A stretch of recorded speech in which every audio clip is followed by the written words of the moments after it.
So, how to boost your immune system? So, this clip was published by Harvard Health Publishing and Harvard Medical School. So, they used to discuss the helpful ways to strengthen your immune system and fight off diseases. So, how can you improve your immune system? On the whole, your immune system does a remarkable job defending you against disease-causing microorganisms. But sometimes it fails, no? A germ invades successfully and made you sick. So is it possible to intervene with this process and boost your immune system? So what if you improve your diet? Take certain vitamins or herbal preparations and make other lifestyle changes in the hope of producing a near-perfect immune response. So what can you do to boost your immune system? So idea of boosting your immunity is enticing, but the ability to do so has proved elusive for several reasons. So the immune system is precisely that, a system, not a single entity. To function it well, it requires a balance and harmony. So there is still much that researchers don't know about intricacies and interconnectedness of the immune response. But for now, there are no scientific proven direct links between lifestyle and enhanced immune function. But that doesn't mean the effects of lifestyle on the immune system are not intriguing and shouldn't be studied. So, researchers are exploring the effects of diet, exercise, the age, psychological stress, and other factors in the immune response. So, both in animals and in humans. So, in the meantime, general healthy living strategies are a good way to start giving your immune system the upper hand. Healthy ways to strengthen your immune system. So the first line of defense is choose a healthy lifestyle. So there are good health guidelines that is being stepped you can take to naturally keep your immune system strong and healthy. So every part of your body, including your immune system, functions better when you are protected from environmental assaults and bolstered by the healthy living strategies. So what are those things now? So number one is don't smoke. Okay, then eat a high diet of fruits and vegetables. Next is exercise regularly. Then maintain a healthy weight. Okay. So don't drink alcohol. If you do, drink only in moderation. Get adequate sleep. And so take steps to avoid infections. So what are those? Wash your hands and frequently cook meats thoroughly. And also try to minimize stress.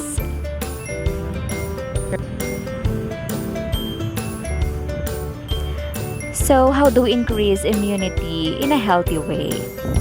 Many products on store shelves claim to boost or support immunity, but the concept of boosting immunity actually makes little sense scientifically. In fact, boosting the number of cells in your body, immune cells or others, is not necessarily. For example, athletes who engage in blood doping. It's a pumping of blood into their system to boost their number of blood cells and enhance their performance. Run the risk of strokes. Yeah. So attempting to boost the cells of your immune system is especially complicated because there are so many different kinds of cells in the immune system that responds to so many different microbes in so many ways. So which cell should you boost and what number? So far, scientists do not know the answer. What is known is that the body is continually generating immune cells. Certainly, it produces many more lymphocytes that can possibly use. So the extra cells remove themselves through the natural process of cell death called apoptosis. So some before they see any action, some after the battle is won. So no one knows how cell or what the best mix of cells of immune system needs to function at its optimum level. Immune system and age. So, as we age, our immune system capability becomes reduced, so which in turn contributes to more infection and more illnesses. As life expectancy in developed countries has increased, so too as the incidence of age-related conditions. So, while some people are aged healthily, the conclusion of many studies in that compared with the younger people, the elderly are more likely to contract infections and diseases, and even more importantly, and more likely to die from them. So, respiratory infections, influenza, and the COVID-19 virus, and the particular pneumonia are the leading cause of death in people over 65 years old worldwide. So, no one knows for sure why this happens, but some scientists observe that this increased risk correlates with decrease in T cells, possibly from the thymus atrophying with age and producing fewer T cells to fight off infection. So T cells, it works on the immune system of the human. It is being produced in a thymus gland. Okay? So, others are interested in whether the bone marrow becomes less efficient in producing the stem cells that give rise to the cells of the immune system. So, a reduction in immune response to infection has been demonstrated by older people's response to vaccine.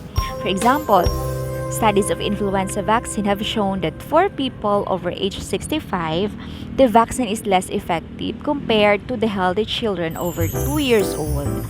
But despite the reduction in efficacy, vaccination of influenza and pneumonia have significantly lowered the rates of sickness and death in older people when compared with no vaccination. So, there are no connection between nutrition and immunity in the elderly. A form of nutrition that is surprisingly common even in affluent countries is known as micronutrient nutrition.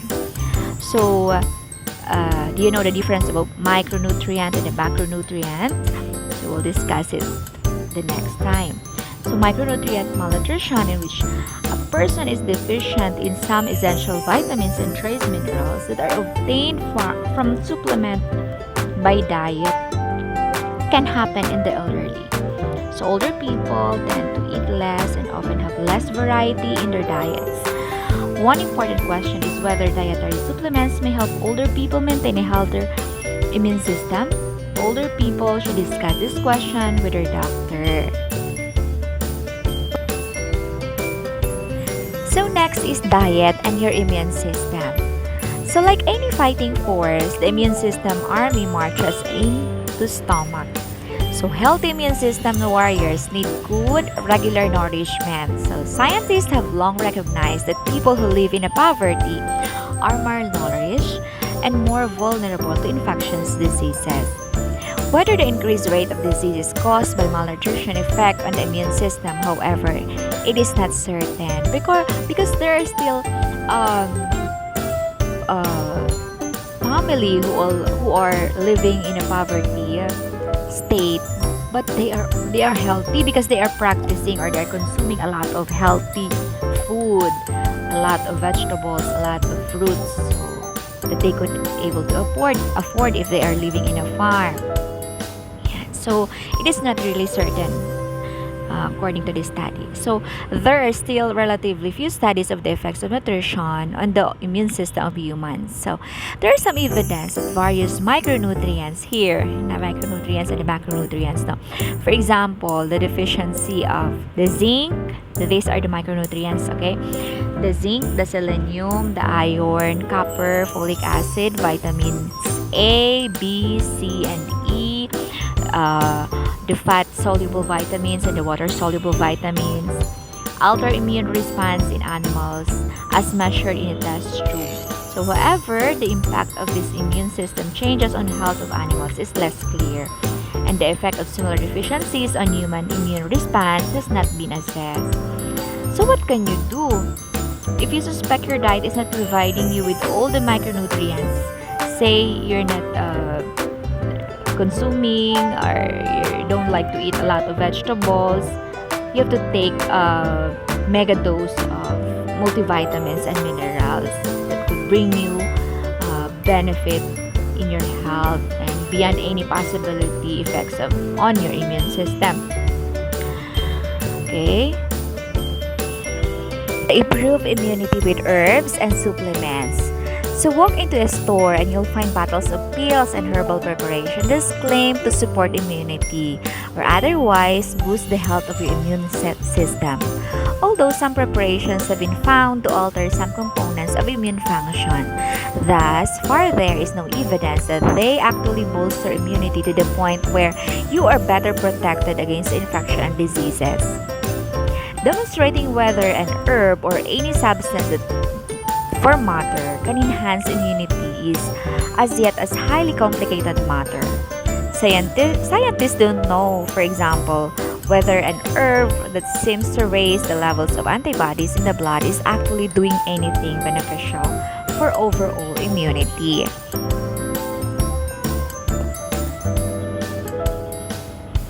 Stress and immune function.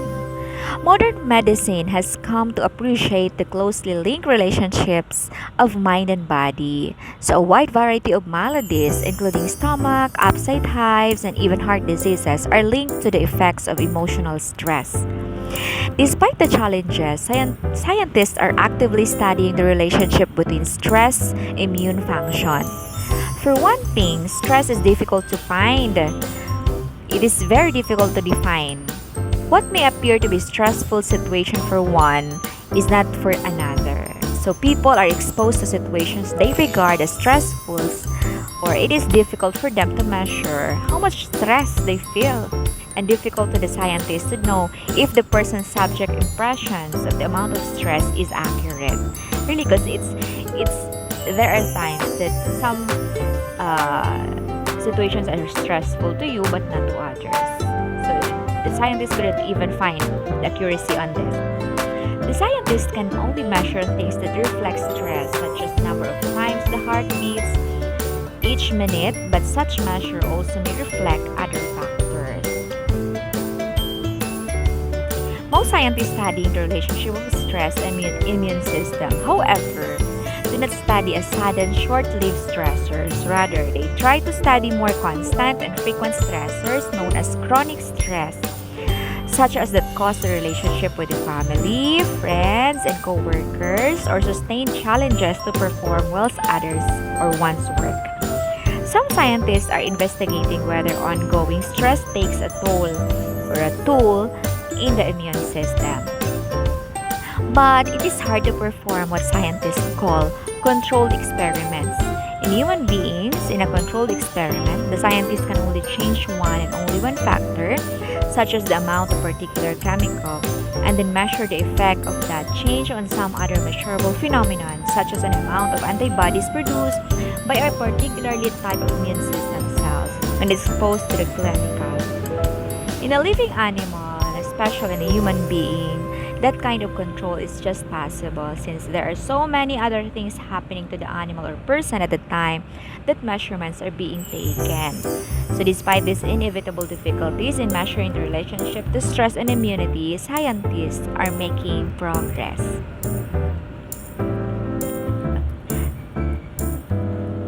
Does being cold give you a weak immune system?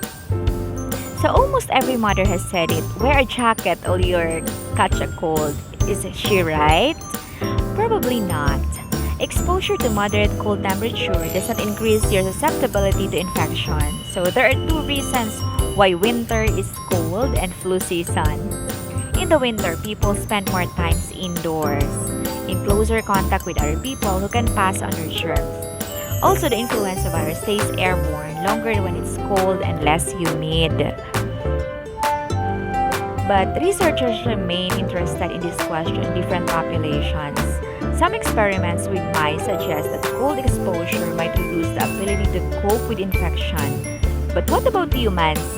Scientists have dunked people in cold water and make others sit nude in sub-freezing or sub-freezing temperatures.